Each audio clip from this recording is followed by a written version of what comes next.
या नअबुदु व इय्याका नस्तईन। मेरे पाकिस्तानियों, जब तक ये मेरे अल्फाज आप तक पहुंचेंगे, मुझे एक नाजायज केस के अंदर बंद कर दिया हो।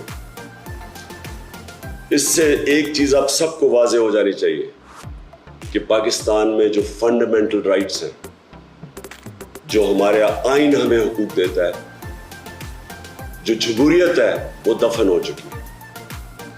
और हो सकता है कि इसके बाद मुझे मौका ना मिले आपसे मुखातिब होने का, इसलिए मैं 2-3 बातें आपसे करना चाहता हूं आज।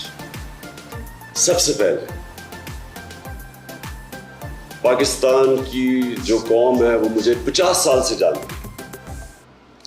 मैं पब्लिक में 50 साल से कभी मैंने ना पाकिस्तान के आइन के खिलाफ किया हूं, ना मैंने कभी पाकिस्तान का कानून तोड़ा। और मेरी हमेशा, जब से सियासत में आया, मेरी हमेशा कोशिश हुई कि मैं जो भी अपनी जद्दोजहद करूं वो पुरअमन करूं, आइन जो मुझे हक देता है पुरअमन एहतजाज का, उसके बीच में रह के करूं।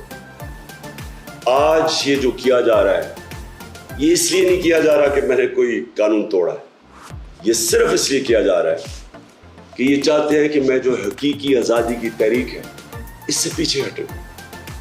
और ये इसलिए किया जा रहा है कि ये करप्ट चोरों का टोला, इंपोर्टेड हुकूमत जो हमारे ऊपर मुसल्लत की गई है, ये चाहते हैं कि मैं उसको कबूल करूं।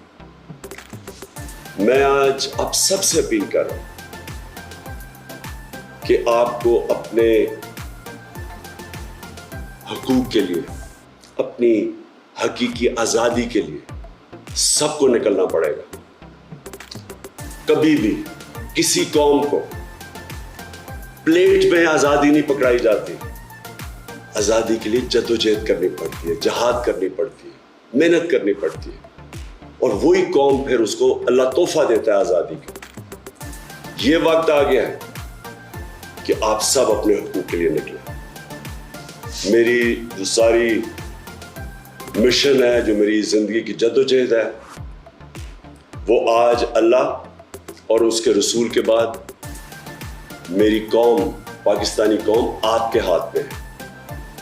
घर बैठने का वक्त चला गया। मैं आज आप सबको अपील कर रहा हूं कि आपको निकलना पड़ेगा, आपको जद्दोजहद करनी पड़ेगी। आपको ये जो फैशिस्ट निज़ाम है, जो ये खौफ तारी कर रहे हैं, ये खौफ के बुत को तोड़ना पड़ेगा। और इंशाअल्लाह तभी हमारा अल्लाह इस मुल्क को हकीकी आज़ादी देगा।